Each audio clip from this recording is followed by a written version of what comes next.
Hi guys, welcome to Mouni media. நம்ம இன்னைக்கு பார்க்க போறது ஆக்டர், டைரக்டர், ப்ரொடியூசர், பத்திரிகையாளர் என பல வித்தைகளை கொண்டவர். இவர் தான் சித்ரா லட்சுமணன். அவரை பத்தி தான் இப்ப பார்க்க போறோம். இவர் யூடியூப்ல சாய் சித்ரா அப்படின்ற பிரபல யூடியூப் நடத்தி வராரு. இவர் தமிழ் சினிமாவுக்கு 3 படங்கள் டைரக்ஷன் பண்ணிருக்காரு. அப்புறம் 6 படங்கள் ப்ரொடியூசர் பண்ணிருக்காரு. இந்த படங்கள் என்னென்ன படங்கள் அப்படின்னு இந்த வீடியோல பார்க்கலாம். அதுக்கு முன்னாடி அவருடைய லைஃப பத்தி ஒரு குட்டி ஸ்டோரியா பார்க்கலாம். அவர் பிறந்தது பாத்தீங்கன்னா 1948 ஜனவரி 23ஆம் தேதி நம்ம வேலூர்ல உள்ள ஆரணியில் தான் பிறந்தாரு. அடுத்ததா டைரக்டர் பாரதிராஜா அவர் கூட சேர்ந்து அசிஸ்டன்ட் டைரக்டரா ஒர்க் பண்ணிருக்காரு.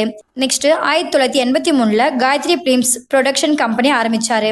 இவர் ஃபர்ஸ்டா மண் வாசனை படத்தை ப்ரொடக்ஷன் பண்ணாரு. இந்த படம் எவ்வளவு பெரிய வெற்றி படம்னு உங்களுக்கே தெரியும். இந்த படம் யார் டைரக்ஷன் பண்ணதுன்னு உங்களுக்கே தெரியும். அவர் தாங்க கல்லையும் நடிக்க வைக்கக்கூடிய நம்ம பாரதிராஜா. நெக்ஸ்ட் பாத்தீங்கன்னா மணிவண்ணன் டைரக்ஷன் பண்ண அம்பிகை நேரில் வந்தால் இந்த படத்தை இவர் தான் ப்ரொடியூஸ் பண்ணாரு.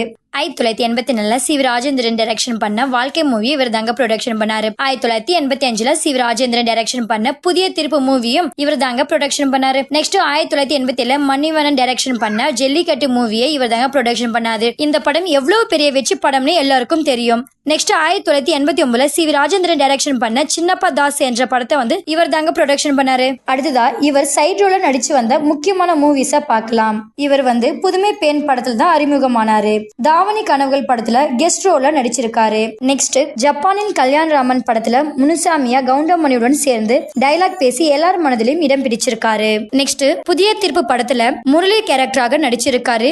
ஜல்லிக்கட்டு மூவில தர்மராஜ் கேரக்டராக நடிச்சிருக்காரு.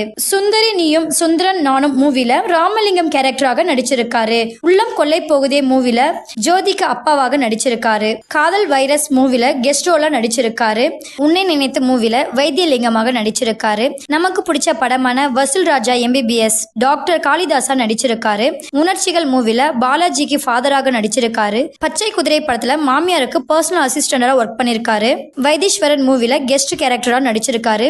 பொம்பலாட்டம் மூவில மேக்கப் பண்றவரா நடிச்சிருக்காரு. ஆர்யா நடிச்ச பாஸ் என்கின்ற பாஸ்கரன் மூவில நயன்தாராக்கு அப்பாவாக நடிச்சிருக்காரு. தீயா வேலை செய்யணும் குமார் படத்துல சந்தானத்துக்கு அப்பாவாக நடிச்சிருக்காரு. நிமிர்ந்தினில் படத்துல ஜட்ஜாக நடிச்சிருக்காரு. நண்பேண்டா என்ற மூவில ஹோட்டல் மேனேஜராக நடிச்சிருக்காரு. நெக்ஸ்ட் போக்கிரி ராஜா மூவில டாக்டராக ஒர்க் பண்ணிருக்காரு. அப்புறம் 2018 இட்லி மூவில பேங்க் மேனேஜராக நடிச்சிருக்காரு. காத்து வாக்குல 2 காதல் மூவில ஹீரோக்கு அப்பாவாக நடிச்சிருக்காரு. அப்புறம் இப்ப நிறைய படங்கள் நடிச்சிட்டு வந்துட்டு இருக்காரு. இப்ப அவர் டைரக்ஷன் பண்ண மூவியை பார்க்கலாம். இவர் 1988 கமலஹாசன் நிரோஷாவை வச்சு ஒரு படம் பண்ணாரு. அந்த படம் தான் சூரசம்ஹாரம். அடுத்தது 1997 பிரபு நக்மா வச்சு ஒரு படம் பண்ணாரு. அந்த படம் என்னன்னா பெரிய தம்பி மூவி.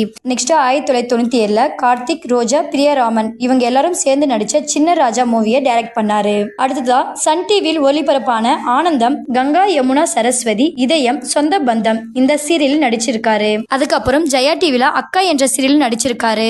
நெக்ஸ்ட் நமக்கு பிடிச்ச சந்திரலேகா சீரியல் நடிச்சிருக்காரு. உங்களுக்கு சித்ரலட்சுமியுடைய எந்த கேரக்டர் பிடிக்கும்னு கமெண்ட் பண்ணுங்க. இந்த மாதிரி அடுத்தடுத்த தகவல்களுக்கு மௌனி மீடியா சேனலுடன் இணைந்திருங்கள்.